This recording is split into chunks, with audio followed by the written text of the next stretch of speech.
Okay, like usual, Tony, Izzy, and Luke aren't here, but we got to plan the between the stud shoot. Now, last week we did our process. We've been talking for the last several segments.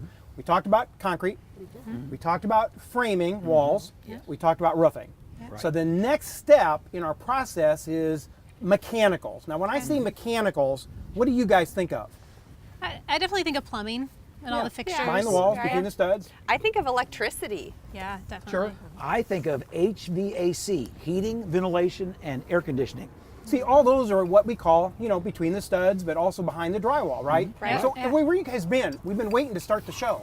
Well, we're out here in Brownstone, and we had a house behind us that was built right about 1890. You asked us to take care of it. We went over there and we took care of it. The only thing left is the fireplace back there. Nice job. That kind of reminds me. What about this? 100 to 150 years ago, what was it like to live in a house like that? Wow. Did they have the plumbing and HVAC and electricity? No, they did. There's things that we think of, I think they've been around forever, like water towers, but Chicago was the first one for a water tower, and they got that in 1870, so something that hasn't been around all that long, really. And, it's so important to have good water, non-contaminated water. In 1933, at the World's Fair, 100 people died because of contaminated water, so plumbing is so important to get right, and we do it really well around here. And, as a decorator, I love to talk about fixtures and things like that, and we have the options between two handles or a single handle faucet, and that really wasn't even an option until 1937 was the first time they were able to mix the water and have a single handle faucet. That was Moen, I think. Yep, Moen did that, yeah. Huh. Now, Kayla, you mentioned safe drinking water. We live in a very, very fortunate area, and Fort Wayne and the surrounding areas do a really, really good job filtering our water to make it safe for us. And you guys have all seen the semi-trucks driving down the highway that say non-potable water. That just simply means not safe for human consumption. Potable would mean it would be safe. And interestingly enough, all the water that's in the world, 97% are tied up in the oceans. Only 3% are actually fresh water. Wow. And out of that 3%, 60% are tied up in glaciers, 29% is what's called the groundwater, and only 1% is actually the surface water that we see, like the pond here in Brownstone, or any of the lakes nearby, or better yet, 21% of that fresh water is right out our back door at the Great Lakes. So again, we live in a very, very fortunate area. My favorite thing about what you're talking about in mechanicals is actually the plumbing and the water that leaves the house. When this house was originally built back behind me in the 1890s, they had to go outside. They had an outdoor, they had an outhouse back there. And it wasn't until like the early 20s where they started to bring that in, but the first known toilet was actually in England in the mid-1800s, and it was designed by a Sir John Harrington, and it was Queen Elizabeth who then called that going to the John. Okay. That's interesting. Well, that would connect to one of my favorite inventions here would still be when Mr. Scott came up with the two-ply. Toilet paper. And growing up, I used to always see magazines in restrooms, and I thought it was just for reading material. I didn't realize till just recently that this was actually used for something else way back then. I don't remember back 100 years ago, but I can go back about 50 years ago, and I remember visiting my grandma and grandpa's farmhouse, and they had the largest bathroom I have ever seen. Why? Because it wasn't built as a bathroom, it was built as a bedroom that they converted into a bathroom. That wasn't that long ago. No, it wasn't. But it's said that Ben Franklin is the first person who actually imported a bathtub for a bathroom, and that goes all the way back to the middle of the 1700s. Wow. And it was made out of copper, shaped like a shoe, and you'd actually fill it with a bucket.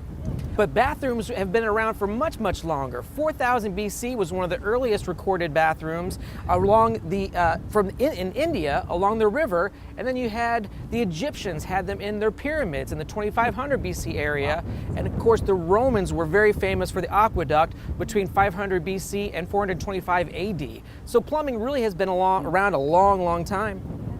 It's hard to imagine life without electricity. Just our daily needs. Imagine this morning getting up, we have air conditioning, we have our lighting, hair dryers, shaving. How would we have our coffee? I don't know. Life would be hard without electricity. Elizabeth, when I think electricity, I also think about some of the technology that we have today. And that has a lot to do with the audio-visual lines that we run. So all of our internet being connected with Ethernet lines, all of our television and coax lines, that's part of that mechanical stage too. Well, you know what? I think the audience can see we have really, really evolved. In fact, just like electricity, I don't know if a lot of people know, the Bass Mansion here in Fort Wayne was one of the first people to have a lighted home.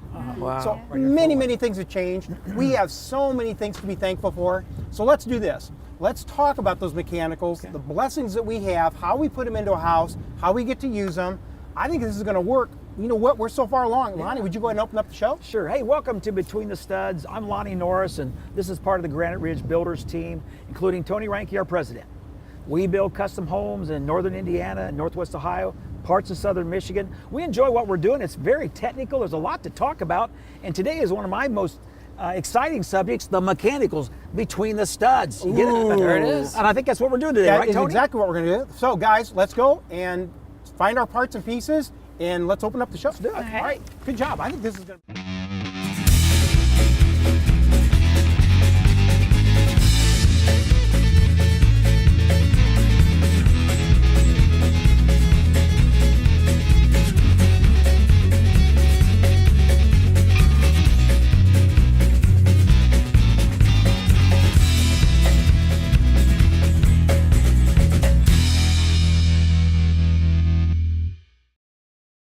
So Luke, we're standing on this site. We've put the foundation in. We have framed this house, put the roof on it. How long have we spent on this house so Oh, far? probably roughly 45 days. All right.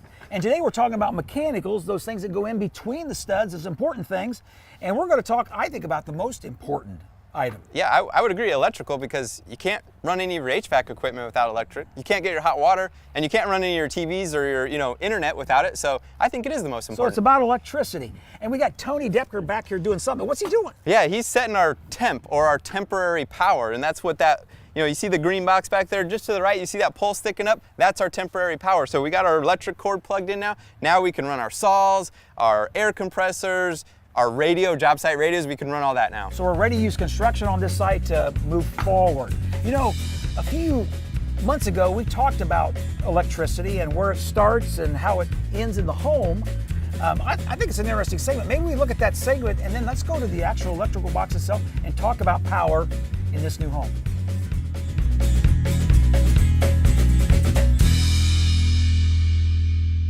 Well, Dave, when we talk about electricity, we have to talk about the resources that actually create the electricity. Well, what are those resources, Lonnie?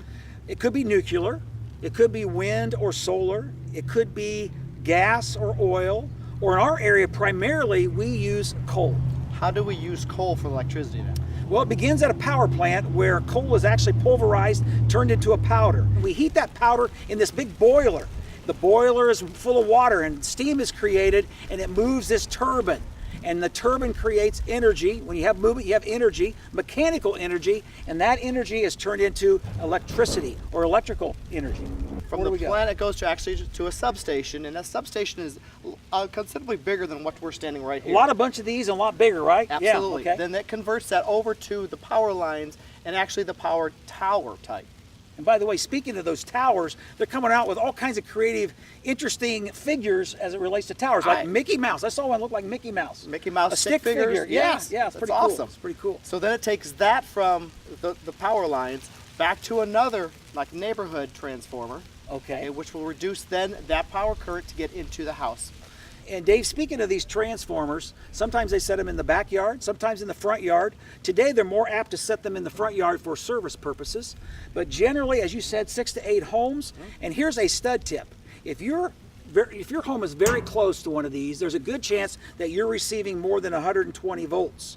And you may need to buy a light bulb that's actually 130 volts. It won't pop as often. Or just move to LED lights and resolve that problem. Great tip, Lonnie. Thank you. Okay, now let's move from the transformer, Dave. The line's been buried to the garage or to the basement where the box is.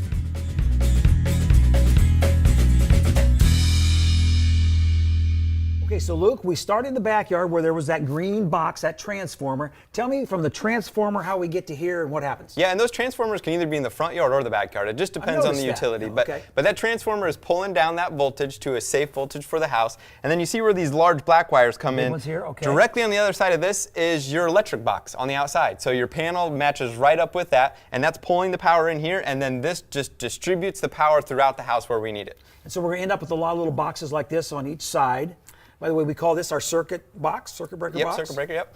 And I noticed there's a lot of different colors of wires that come into this box. Yeah, so you got your yellow and your white and your orange here, and typically you're going to see that there's different gauges of wire. There's 14 gauge, 12 gauge, 10 Well, gauge. I've got a 12 gauge. Oh, we're not talking about guns. Right, Okay. right. Okay. But it is similar in the sense that a 14 gauge is actually thinner than a 12 gauge. So Okay. you would think the higher would be the thicker. Right, No, just it's the opposite way. Yep. Okay. Yep. Why? So, Why do we have that? yeah, so a lot of our plugs are actually going to be run on that thicker gauge, that 12 gauge. Your lights, your smoke detectors, one of those that don't pull as much power are going to be the 14 gauge. Okay. And then you got some orange ones over Heavy here. stuff, That's going to be your oven, your washer and Dryer, for dryer. example. Yep, your Okay. dryer. Yep. So those are going to be the ones that pull a lot of power, and you need a thicker gauge wire to service those areas.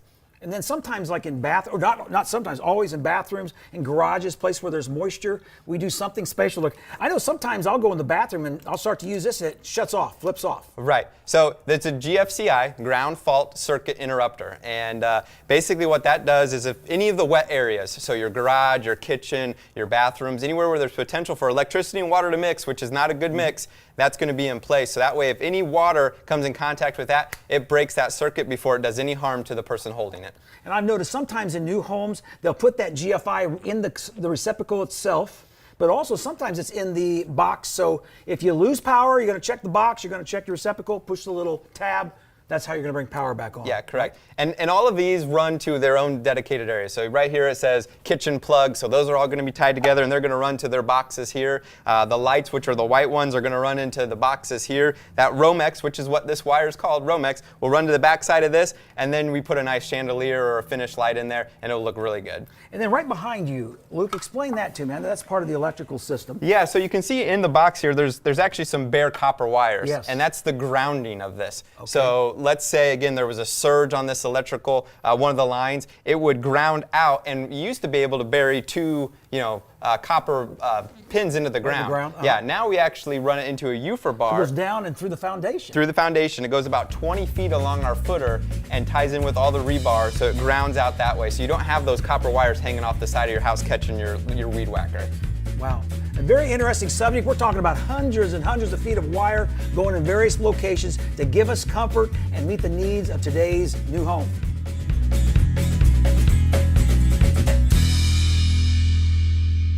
Electricity is what brings life into the home, and this is where you get it from.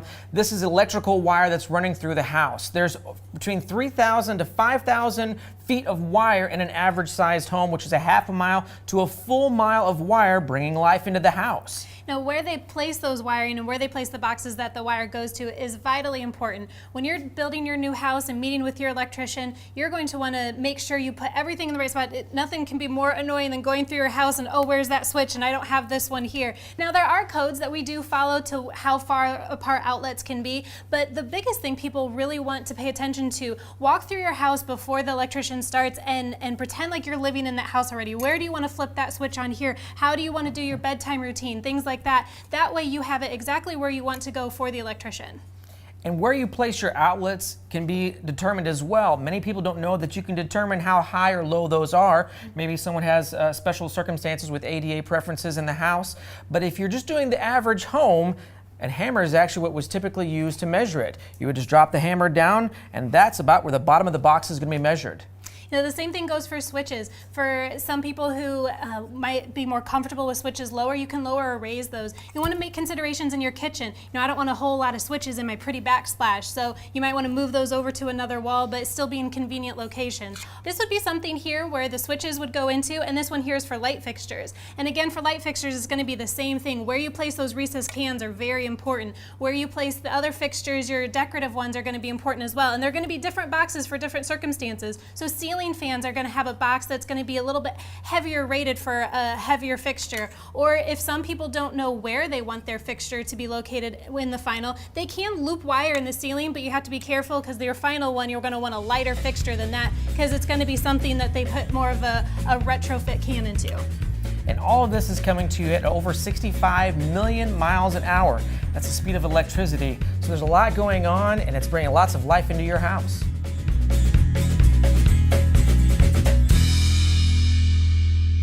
Today, the important subject is absolutely what is in between the studs. And right now, we're going to talk about when it comes to HVAC, what's between the studs and how that gets to the final locations. Well, one thing that we have, you'll see in this great room, is our cold air return, and you can see that come through the ceiling. Now, this is something, depending on the floor plan, you might have one in every bedroom, and if you're on 2 levels, there will be at least one on each level and also in the basement. Now, those cold air returns, what does that do for the comfort level of the house? Well, this is essential in your home because it helps with the circulation and the comfort in the home. That's why a lot of times you do see it in the bedrooms for added comfort. Now, one of the things to consider would be your thermostat placement, because all of those cold air returns, registers, that's all going to be a big part of how the thermostat gets its reading. So you don't want the thermostat to be right in front of a doorway or right in the garage hall or something like that. You want it tucked away a little bit, but of course it's not something that is visually seen all the time as well. Yeah, and this is essential because you also don't want it in a spot where you may want to hang a picture or put a piece of furniture. We take a lot of consideration to where we put thermostats as the overall comfort and the overall aesthetics of your home. Now, registers, you're going to see those in a lot of places throughout the house, and a lot of people are wondering how they come up with where they put those registers. A lot of times their consideration is going to be windows and door openings. You want to make sure that you're replacing any heat or air that might be lost from openings in the home. And these could be in the ceiling or they could be in the floor. It really just depends on what your floor plan is. There's not really a right or a wrong way, but there are different considerations. Sometimes people don't like them in the floor because of their furniture placement. They may want to have a couch in front of that window, and if their registers are under that couch, it's going to defeat the purpose. Granite Ridge takes a lot of consideration in these items for your home for an overall comfort level and pleasing aesthetics.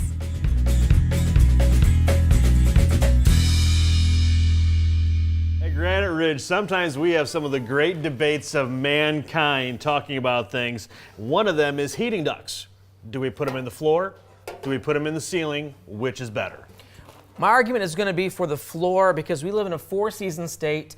Heat rises, so you want the heat ducts in the floor, so during the cold Indiana winter, you've got heat coming up and you can actually capture it on the way up. Now, that's a valid point, but I'm a big fan of the cool air. So I want it up high so that that's going to come down and take care of me in the summer.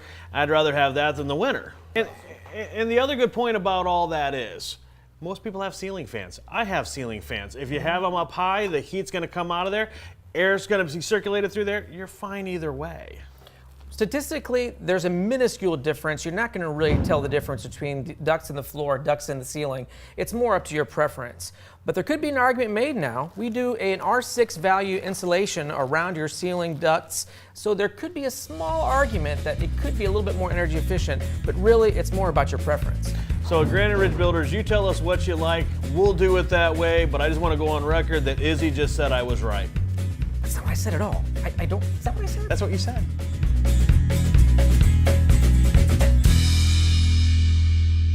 Okay, so Luke, again, today we're talking about the mechanicals in the home, those things that go in between the studs. And we're standing here in front of another very important component. We call it HVAC, which is heating, ventilation, and air conditioning. Right, now you talked about, we said the kitchen's the heart, the electric panel was the heartbeat. I would argue that this could be considered the lungs of the home. Wow, because it does breathe, doesn't it? It does. And we have a Bryant furnace that's supplied by natural gas. Okay. It's a very high efficient furnace. And now let's go back a little bit in time. Yeah. How did they used to heat the houses? Well, I remember these great big things that set in the basement. They were very scary, actually. They called them octopuses, and it was a gravity system, and it was maybe the resource that actually warmed it up was coal or wood or oil, very dirty, and it would rise up by gravity. Very inefficient. Very inefficient, took up a lot of space. And then we moved to fuel oil, and we moved to propanes, to woods, those kind of things. Today, I think your very best option is the natural gas. Yeah, I would We agree see with that. here. Now, if you rewind 15 years ago, I remember when we were putting furnaces in the garage and we actually needed to put vents on the outside walls to bring in fresh air because they were only 80%. Now we're 96% plus. These things are very efficient, and we actually put a variable speed and a 2-stage furnace on our houses.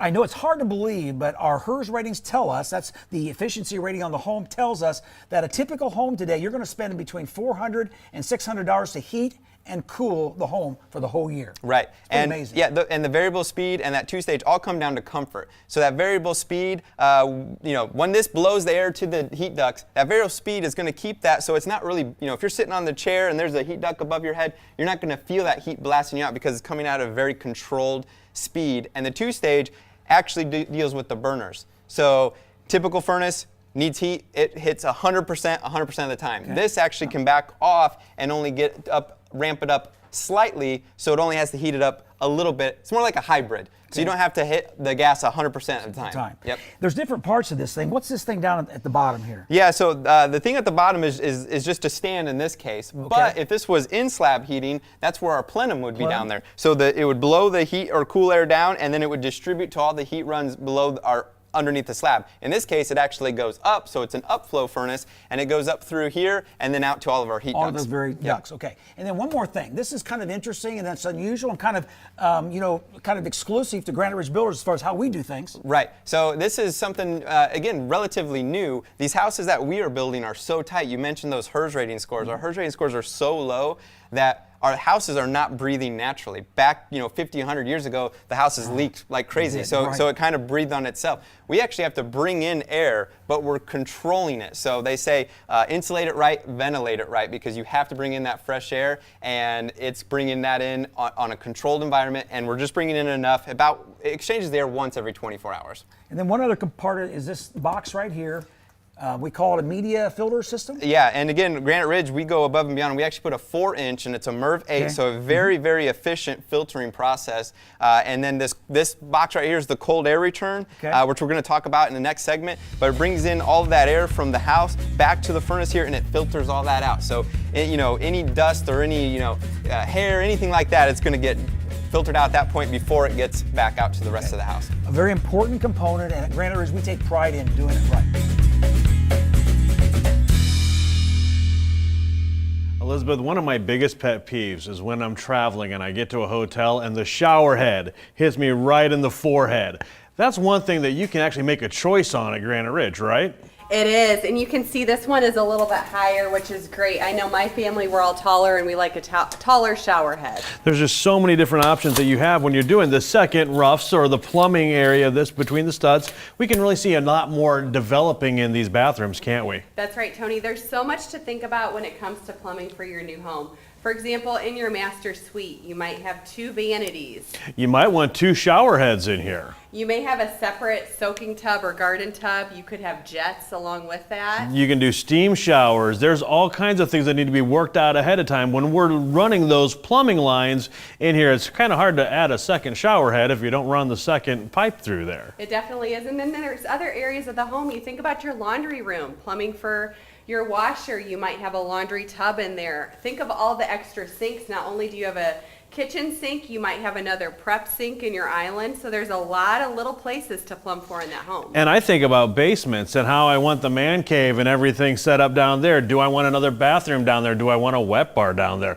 Is there anything else that we're going to need water to? The garage is one of my favorite things, where we can get that nice big utility tub in the garage so I can wash the hands before I get in the house and get yelled at. So just so many different options, and with water around the home too. You can do spigots on the outside of the house, spigots on the side of the house. There's just so many different places where if you think you're going to use water, it's a lot less expensive to get it plumbed in and everything now than to try to do it after the fact. And Tony, it's so exciting to stand here right now and look at what's happening, but just wait. In a few more shows, you'll see the finishing features of this plumbing. Now, Tony, we're standing here in the laundry room, which is here inside the home. on the main level, so it's very convenient, and that's one thing that has changed in history. Now, this room a lot of times used to have your mechanicals, so you would have your furnace, your water heater, and then there's a few other things we haven't talked about, such as your water softener or a reverse osmosis system or RO system. We are truly blessed here in Fort Wayne and Allen County because we have a great water filtration plant that is also beautiful. Remember when we all went out there that one day and took a look around? That was great. It was so interesting. Now, some people still want a little more quality in their water. So if you are living in other areas, there is something called a water softener that you can do to help soften the water a little bit. But if you really want the clean water, there is that reverse osmosis. And I've been seeing more people just putting it underneath the sink so that the water coming out of the sink's a little bit cleaner. That way they're not paying $1 a bottle for water anymore. And it's a great thing to think about. So if you're building, it's very easy to plumb for it up front. So you're all set up in the future if you should ever choose to go down that road.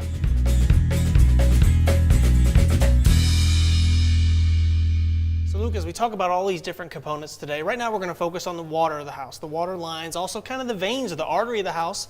Right here behind us is the manifold system. It works as a distribution box, separating and sorting all these water lines that go into the house. Why don't you tell us where the water starts and how this manifold system works? Yeah, so we've been using a manifold system now for several years. It used to be where it was all copper, which is what we have down here, and it was all daisy chained together, which means you see in the old TV shows where somebody's taking a shower and somebody flushes the toilet, because those were tied together. You can't play that trick on them anymore. Not with the manifold system here and all the different PEX lines that go. So like you mentioned, it's a distribution center. So it operates very similar to how our electric box does, our circuit breaker. So you can see here, we got a kitchen sink to hot, and then we got kitchen sink to cold. So both that faucet and the kitchen sink, it's got a dedicated line for cold and hot, and then it goes into the mixer valve and then gives you the correct temperature you want.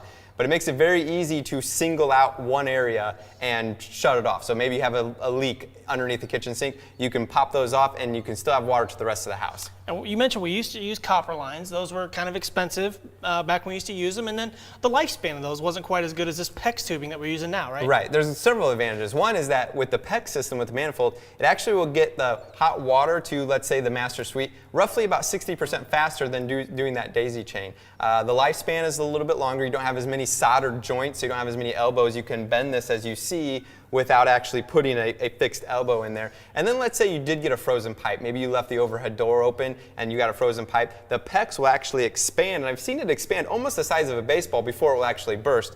The copper has no give whatsoever. As soon as that ice gets in there, it's going to put a little break in there and you'll have a major water leak. Yeah, Luke, water it's the source of life. So we take it for granted in the house. You know, we turn on the faucet, just expect it to be there. But this is a great way to get it there efficiently to every water source in the house. Yeah, and behind you, JR, there's actually a loop that we put in. And this is something we do in our houses because depending on that water, that source, it could be hard, it could be soft, but we set up our houses for a future softener. And we have this manifold system here, hard water. This would be the soften once that softener gets in place. Again, just taking our clients' interest at heart, making sure we set up this house perfectly for each one of them.